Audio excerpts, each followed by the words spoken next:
ya pohonnya tuh biasa aja. Lalu ada pada suatu hari itu ternyata pohon tersebut mempunyai bunga yang indah. Ada warna pink, ada warna kuning. Oke, bagus sekali ya Mbak Duta. Nah, bagaimana sih kita menjelaskan pada teman kita atau seseorang yang belum pernah melihat pohon tabebuya ini? Bagaimana kita itu menjelaskannya? Gimana Bu? Misal tentang pohon tabebuya itu yang dikatakan tadi Mbak Vita, saya akan menjelaskan sedikit tentang pohon tabebuya. Memiliki batang yang besar, daunnya kecil, bunganya itu kecil-kecil, berkelompok itu dengan warna ungu, pink, putih. Terus bunganya itu mekar di saat musim kemarau. Terima kasih Mbak Ica dan Mbak Vita.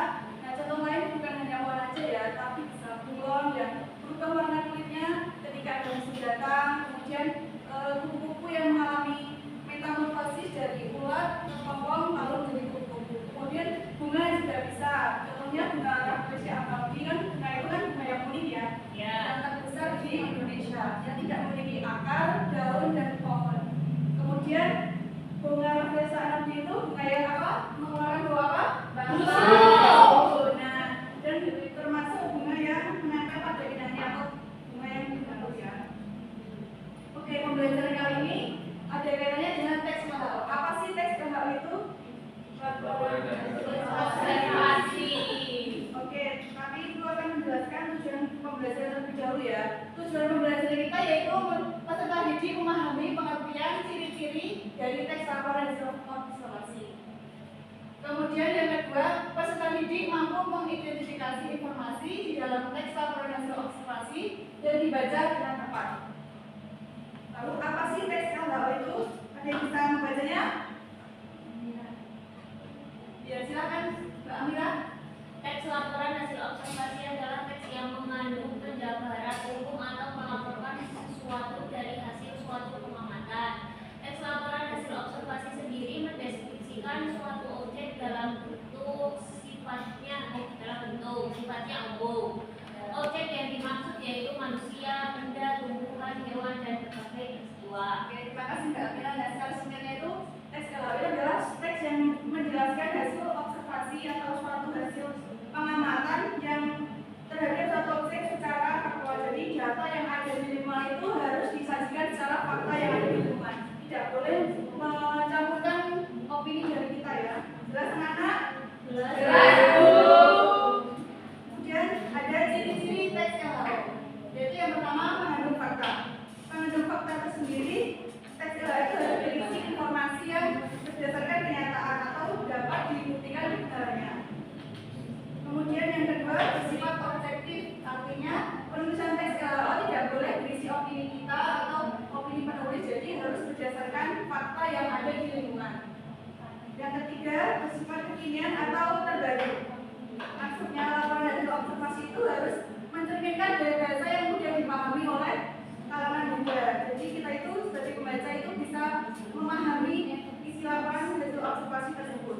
Kemudian yang keempat, menambah pengetahuan dan wawasan pembaca.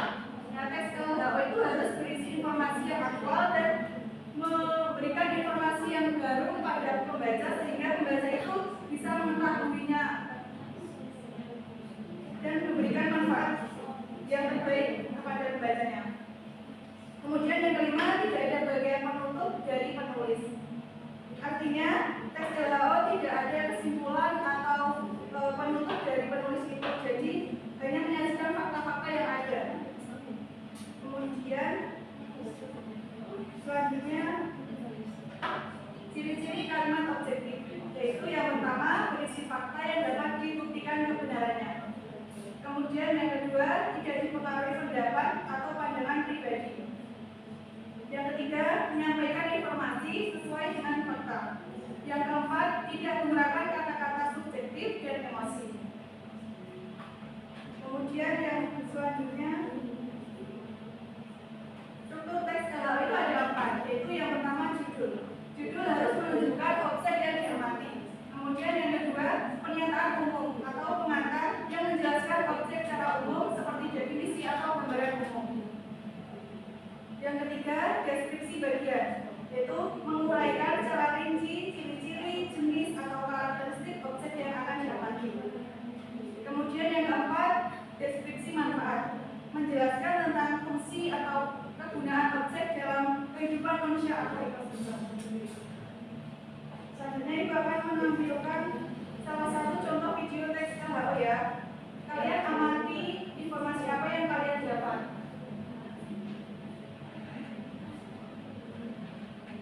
Mak baik-baik ya anak-anak? Ya, Bu.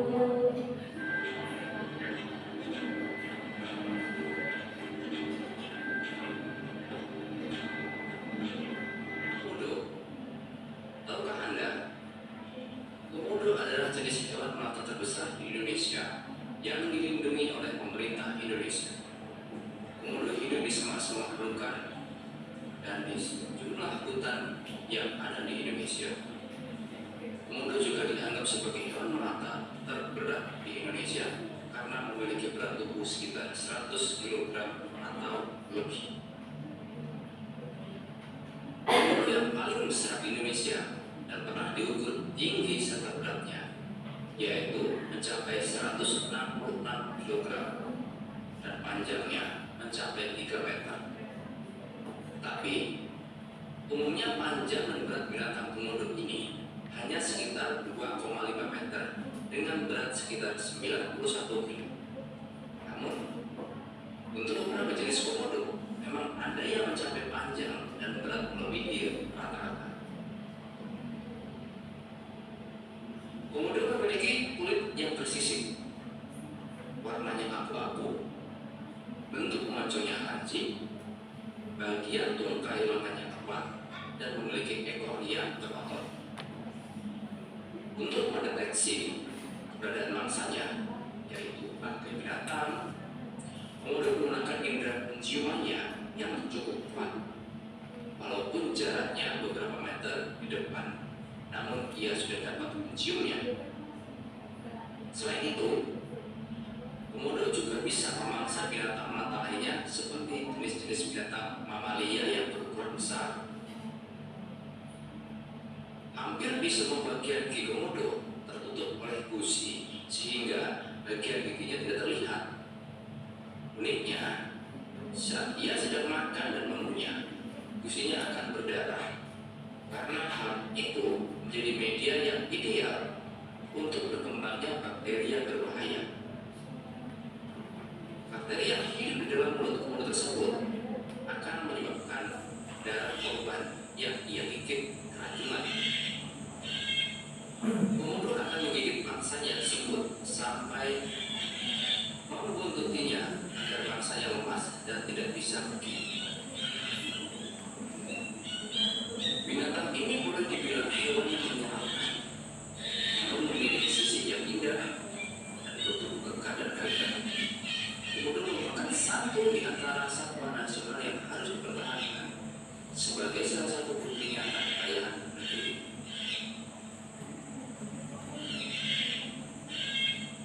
Namun sayangnya, binatang melata ini terancam punah. Hal ini disebabkan oleh para pemburu binatang yang tidak bertanggung jawab sehingga habitatnya menjadi rusak.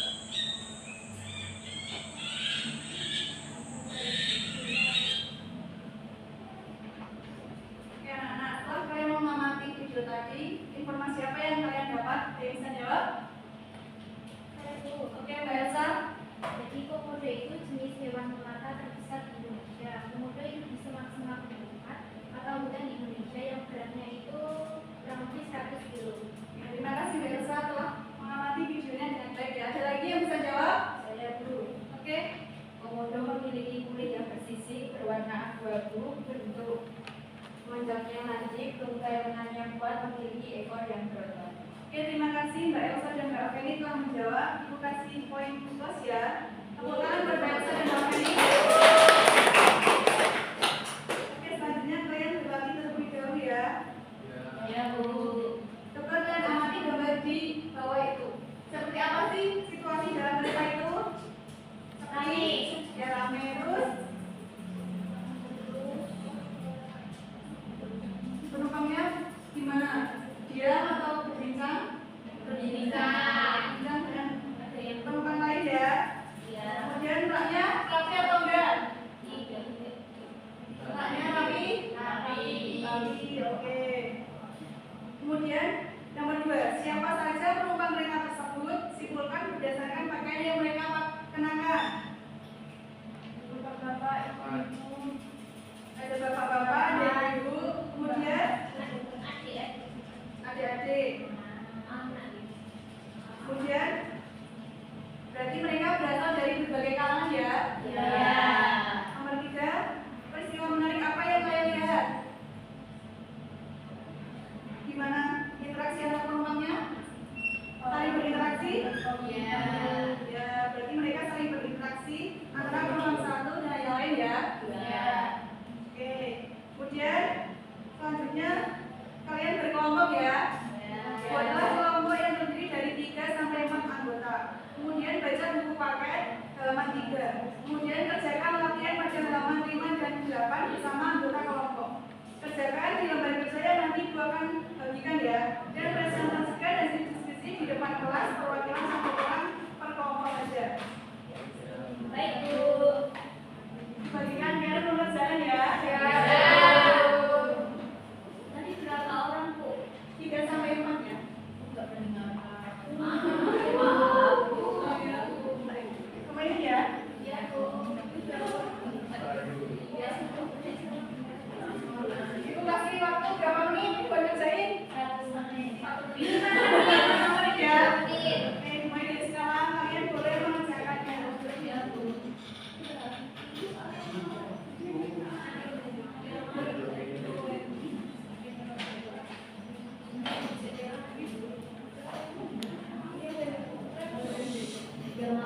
Gimana, ada yang susah? Gimana, susah nggak? Oh, susah? Yang mana yang susah, Mbak?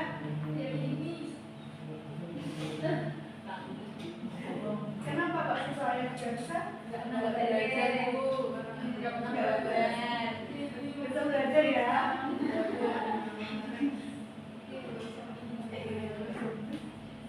Udah selesai semua anak?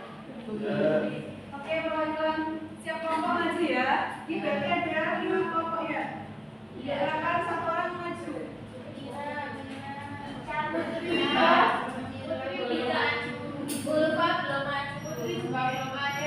Yang dapat ini lagi maju ya. Iya, silakan ya. Perwakilan per kelompok ya. Kita bahas di latihan yang pertama. Oh, maju. Maju ya.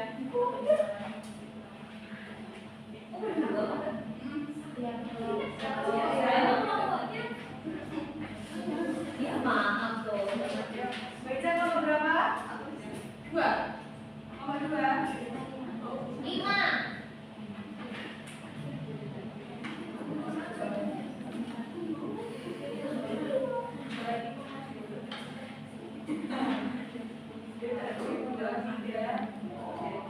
Kau cuma 2? Yang lain belum selesai ya? Belum.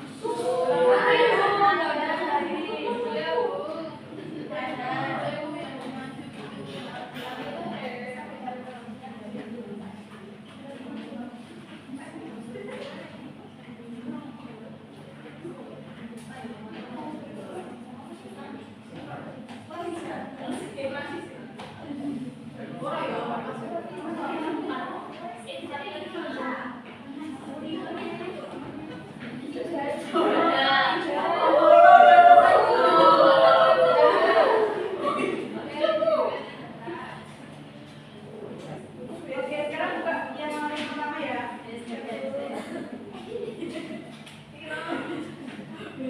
Kalian jawab ya. Bus kota mengangkut beragam penumpang, yaitu anak sekolah, pegawai kantor, dan masyarakat umum. Itu ada tidak di teks? Ada. Ada di halaman, ada di paragraf berapa? Iya, 2. Jangan 2. Boleh dibacakan Mbak Abila?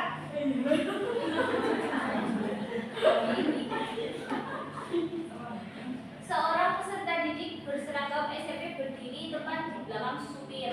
Gimana jawabannya? Ada tidak? Ada. Tercermin di paragraf berapa?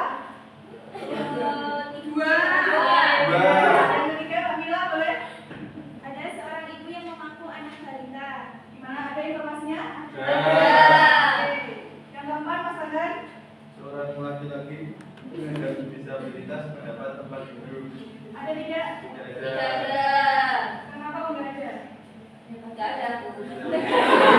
Karena disabilitasnya duduk ya, bukan di kursi.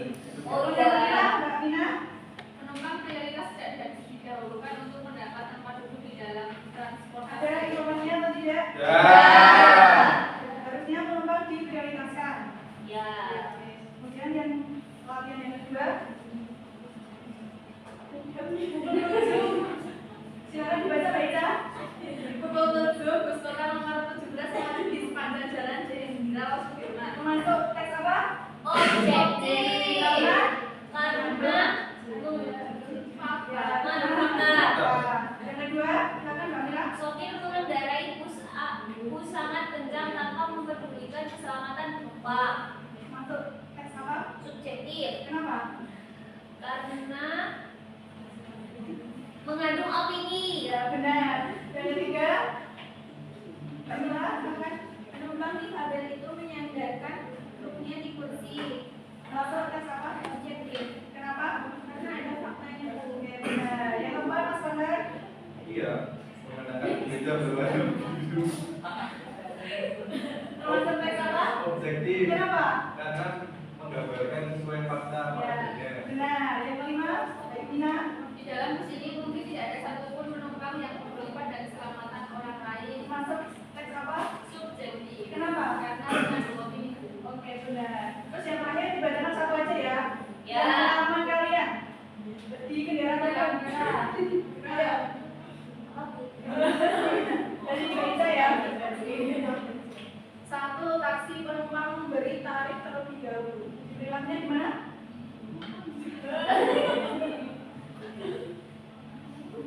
Atau penumpang memberi tarif terlebih dahulu. Berarti perilakunya memberikan uang terlebih dahulu ya. Iya. Amira, Pesawat. pesawat. Iya. Gimana perilaku penumpangnya? Penumpangnya itu umumnya tertipu. Tertib. Oke. Yang Mbak Mila, pengalaman sebelumnya yang pernah ditumpangi?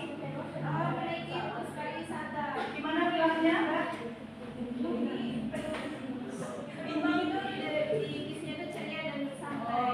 Ceria ya. Kemudian Mas Adar, Oh, saya punya pengalaman di kereta api. gimana perilaku penumpangnya? Ada yang penting, ada yang berbun, ada yang santai. Sekarang Mbak Mina, gimana perilaku penumpangnya? Pernah naik ojek online, penumpangnya sopan dan ramai. Oke, terima kasih ya. Kelompok 1, 2, 3, 4, 5, berikan tepuk tangan. Bisa.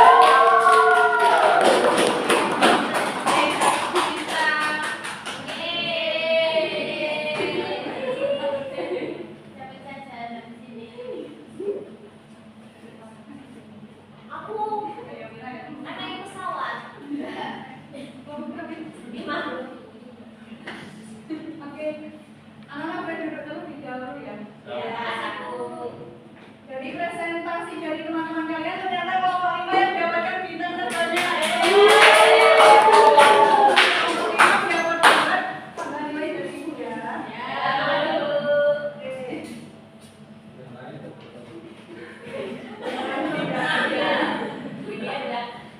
Oke, sebelum Ibu tutup, Ibu memberikan tugas pada kalian ya. Boleh kalian catat dan tulis terlebih dahulu. Dikumpulkan pada pertemuan berikutnya ya, Kak. Oke, setelah mempelajari teks LHO, apa yang dapat disimpulkan dari pembelajaran pada pagi hari ini? Saya, Bu. Oke, Laiza. Teks LHO itu teks yang berisi penjabaran penjabaran atau laporan mengenai suatu objek berdasarkan hasil pengamatan secara sistematis. Oke, terima